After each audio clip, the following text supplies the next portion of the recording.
Al anochecer de aquel día, el primero de la semana, estaban los discípulos en una casa, con las puertas cerradas por miedo a los judíos.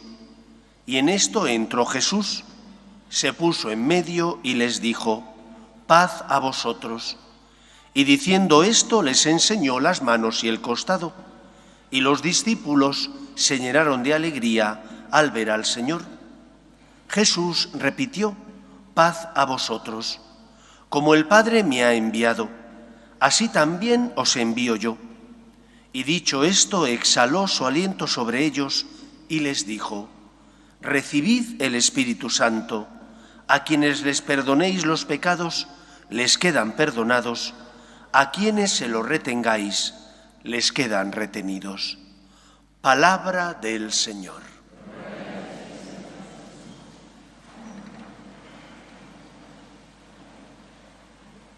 La fiesta de Pentecostés nos recuerda que Dios cumple su palabra y que Cristo no se marchó para desentenderse de nuestras necesidades, tampoco porque estuviera cansado, harto de nosotros, sino que se marchó, como os comentaba el domingo pasado, como abogado defensor nuestro, como intercesor nuestro a la derecha de Dios Padre. Es el lugar que por dignidad le corresponde, porque es el Hijo de Dios, el Todopoderoso. Y cumple su palabra enviando su Espíritu, que llena el corazón de sus discípulos de su amor y también de su fuerza y de su gracia. Explicar un misterio es imposible, de lo contrario no sería un misterio. Pero uno puede acercarse al misterio para intentar comprender lo que desde nuestra capacidad intelectual podemos. Se puede acercar de dos maneras.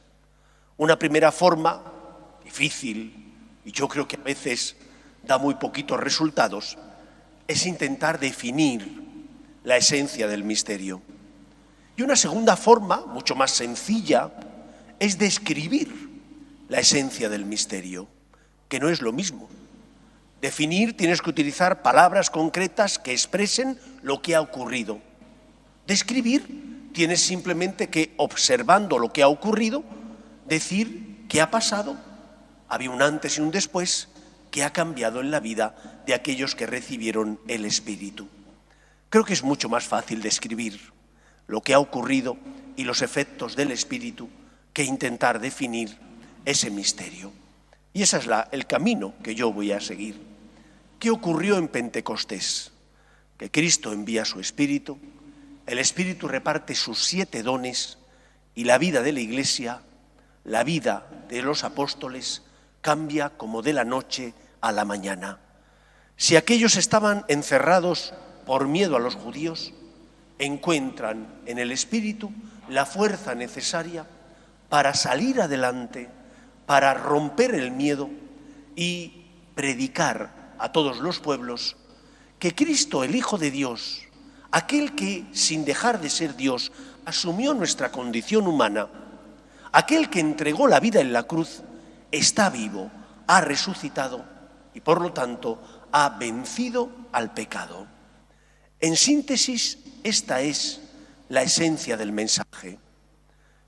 Hay esperanza porque Dios es más fuerte que el poder del mal. Hay esperanza porque no estás solo ante tus miserias. Hay esperanza porque la gracia, la fuerza de Dios es capaz de transformar la vida del ser humano. Y aquellos que tenían miedo, que no encontraban valor para salir, rompieron el temor en el que vivían, salieron de ese temor y predicaron el Evangelio a todos los pueblos. Todos ellos entregaron su vida muriendo por defender la fe. Por lo tanto, lo primero que nos enseña la fiesta de Pentecostés es que es el Espíritu del Señor resucitado, es la tercera persona de la Santísima Trinidad la que gobierna y dirige la Iglesia, es la que da fuerza, es la que ilumina, es la que mueve el corazón de las personas, es la que hace posible que a pesar de que seamos cobardes o débiles, con la fuerza del Señor encontremos fuerzas para ser fieles a la verdad y para morir a aquello que nos esclaviza. Por lo tanto, lo primero que nos enseña la fiesta de Pentecostés es a poner en Cristo y en su Espíritu nuestra esperanza. Como sacerdote, yo sé que no soy yo, ni el que consagra, ni el que perdona, ni el que con la unción de los enfermos lleva el consuelo. El que lo hace es Cristo, que actúa por medio del sacerdote. Y vosotros como laicos también sois instrumento de Dios. Cuando educáis a vuestros hijos, siendo fieles a lo que el Señor os pide, siendo fieles a la verdad, el Señor actúa por medio vuestro. Cuando vosotros pedís al Señor luz para saber tener las palabras adecuadas, es el Señor el que actúa por medio vuestro. Pero para eso hace falta una cosa: recibir el Espíritu Santo. ¿Y cómo recibimos el Espíritu Santo? Se recibe, sobre todo, mediante los sacramentos. El sacramento del bautismo, que nos injerta en la vida divina, y el sacramento de la confirmación, que nos confirma, dándonos fuerza para ser testigos del Señor en medio del mundo. Y si ya hemos recibido ambos sacramentos, ¿cómo recibimos más y con más frecuencia esa fuerza del Señor? Estando unidos a Él. Dice Jesús que si el sarmiento no está unido a la vid, no da fruto. La paradoja del cristiano no es que sea débil y caiga. La paradoja es que, sabiendo que hay alguien que nos defiende, que nos sostiene, que sana y cura nuestras heridas, sin embargo tengamos tiempo para todo y para todos, menos para el Señor. Analiza tu vida, analiza tu día a día. ¿No podrías venir a misa entre semana? No a lo mejor todos los días, pero sí con cierta frecuencia. ¿No podrías rezar todos los días?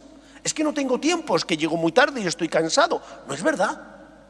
Estarás cansado, no digo que no digo que no llegues tarde del trabajo, no digo que no tengas muchas obligaciones, digo que hace más el que quiere que el que puede. Y que por lo tanto en muchos momentos no rezamos, o no nos confesamos con más frecuencia, o no venimos a misa, no porque no podamos si hacemos un esfuerzo, sino porque no queremos hacer ese esfuerzo. Y si estamos anémicos, cuando una persona está anémica no encuentra fuerza para luchar, no tiene fuerza ni para hacer deporte ni para cumplir con sus obligaciones. Cuando estamos anémicos espiritualmente nos ocurre lo mismo. Vivimos atemorizados en el sentido de que pensamos, total, ¿volver a confesarme para qué?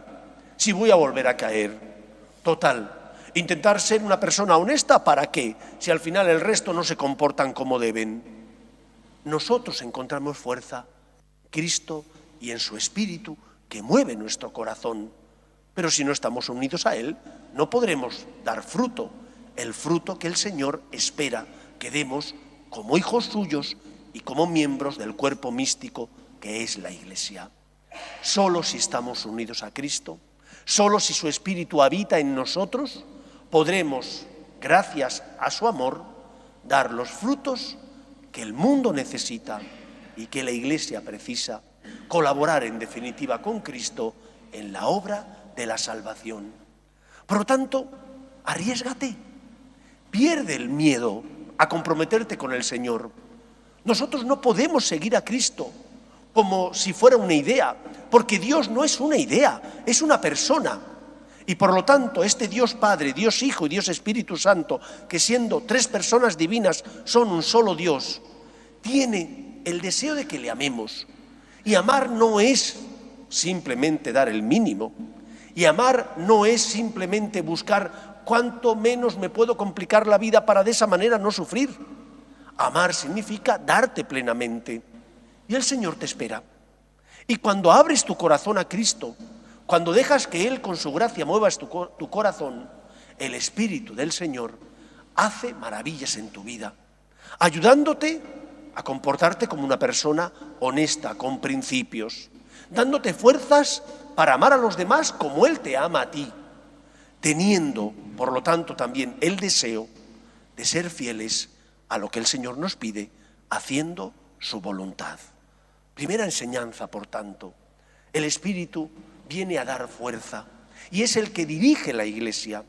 Pero si no estamos unidos a Cristo, si el sarmiento no está unido a la vid, no da fruto. En segundo lugar, Jesús envía a sus discípulos y les envía una orden clarísima. Recibid el Espíritu Santo. A quienes les perdonéis los pecados, les quedan perdonados. A quienes se los retengáis, les quedan retenidos. ¿Para qué ha venido Cristo?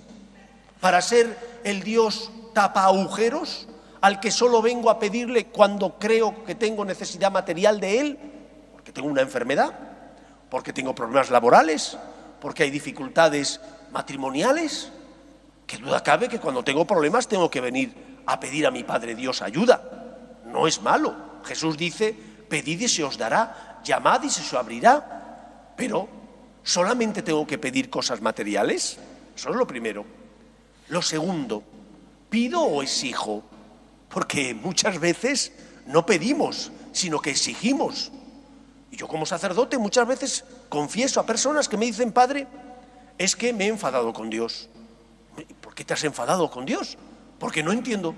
No entiendo por qué la enfermedad, no entiendo por qué se ha muerto un ser querido, no entiendo por qué tengo estos problemas. Y Dios es el culpable de todo.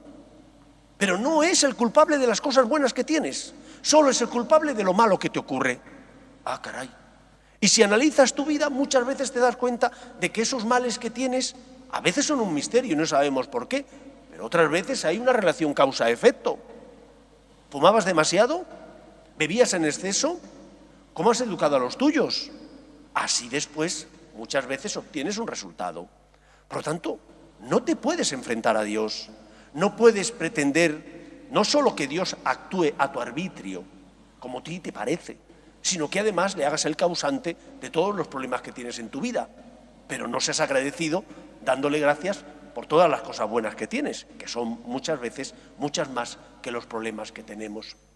Pero el Señor les envía a sus discípulos a perdonar los pecados, porque la misión de Cristo, como os he dicho, no es hacer milagros para multiplicar panes. ¿Cuántas veces multiplicó Cristo los panes y los peces? Según los evangelios, un par de veces. ¿Cuántos enfermos curó el Señor? Bastantes, pero ¿qué podían ser? ¿50, 100 enfermos? El Señor viene para liberarnos del pecado, de la esclavitud del mal. El Señor viene para pagar la deuda contraída por nuestro pecado. Y por lo tanto, lo primero que nos enseña, por tanto, esta experiencia del Espíritu, es que existe el bien y existe el mal. Que el mal no es una invención de la Iglesia, el demonio tampoco. Y que hay actos, como San Juan Pablo II nos enseñó en su encíclica Veritatis Splendor, recogiendo la tradición de la Iglesia, hay actos que son intrínsecamente malos, que nunca podrán ser buenos desde el punto de vista desde que se miren, como por ejemplo el aborto, como por ejemplo esas leyes que van en contra de la familia, como por ejemplo esas leyes donde se permite la experimentación en embriones, que ya son vida humana. Son actos intrínsecamente malos. El bien existe, pero el mal también. Por lo tanto, el Señor viene a liberarnos del pecado, porque cuando uno vive esclavizado al pecado, no es libre. Le falta la luz de la verdad que ilumina su vida y le faltan las fuerzas necesarias para evitar el mal y hacer el bien. Por eso la Iglesia, mediante los sacerdotes, tiene el deber de perdonar pecados. Cristo envía a los suyos a esto. Recibid el Espíritu Santo, perdonad los pecados. Por lo tanto, no tenemos que tener miedo a acercarnos al Señor para que perdone nuestras faltas. No tenemos que tener miedo a no ser veleta, sino a tener unas convicciones, unos valores que nos ayudan a distinguir el bien del mal y que por lo tanto nos ayudan a ser personas íntegras, que intentamos construir un mundo más justo y un mundo mejor. ¿Has pecado? Confiésate. Intenta inculcar en los tuyos que tengan una conciencia recta, porque esa conciencia recta les ayudará a distinguir el bien del mal. Y en tercer lugar, muchos de vosotros no podéis perdonar pecados porque no sois sacerdotes ministeriales. pero sí podéis perdonar las faltas y ofensas que los demás os hacen, como queréis que Dios os perdone. Dice Jesús, la medida que uséis la usarán con vosotros. Una iglesia que cree en el amor de Dios es una iglesia que tiene misericordia, que educa, que enseña la verdad, que por lo tanto se preocupa de ayudar a que los hombres sean libres, pero que también perdona. Y por lo tanto nosotros tenemos que aprender a perdonar también los defectos, los tropiezos de mi vecino, que como es mi vecino, su tropiezo me hace daño, como el mío le hace daño a él. ¿Cómo vamos a pedir al Señor que perdone nuestras faltas si nosotros no somos capaces de perdonar? ¿Cómo vamos a pedir al Señor que tenga misericordia de nosotros si nosotros no tenemos misericordia del que pasa a nuestro lado? Recordad aquella parábola del Evangelio en el que Jesús narra cómo un administrador infiel ha sido sorprendido por su jefe, porque robaba. Y entonces el jefe iba a despedirle. Y el administrador infiel, para poder después tener una vida después de que le despidieran, lo que hizo fue amañar con los deudores de su jefe la deuda que debían. Y el Señor dijo que era un siervo inteligente, aunque no era lícito lo que había hecho. Pero cuando salió se encuentra con uno que le debía muchísimo menos que su señor. El Señor le perdonó la deuda porque este señor le dijo, anda, perdóname. Y el Señor, que es generoso, le perdonó. Pero cuando salió y encontró a ese que le debía muy poco, pero que le debía, le llevó al juez porque no había cobrado la deuda pequeña que le debía. Y el Señor se indignó porque él había recibido misericordia, pero no la había practicado con los demás. Nosotros hemos recibido tanto del Señor. ¿Se indignará el Señor con nosotros? ¿Se indignará Dios nuestro Padre porque no somos capaces de perdonar al que pasa a mi lado y es mi hermano y sus debilidades me hacen daño? Muchas veces nosotros tenemos una manga muy ancha para nosotros, somos generosos con nosotros, pero somos sumamente estrictos y rigurosos con los tropiezos del vecino. Perdona para ser perdonado. Perdona porque has sido perdonado. Sé misericordioso porque te has encontrado con Cristo, que es la misericordia divina, y Él ha pagado la deuda contraída por tu pecado. Pues que sea así en nuestra vida. Nos ponemos en pie.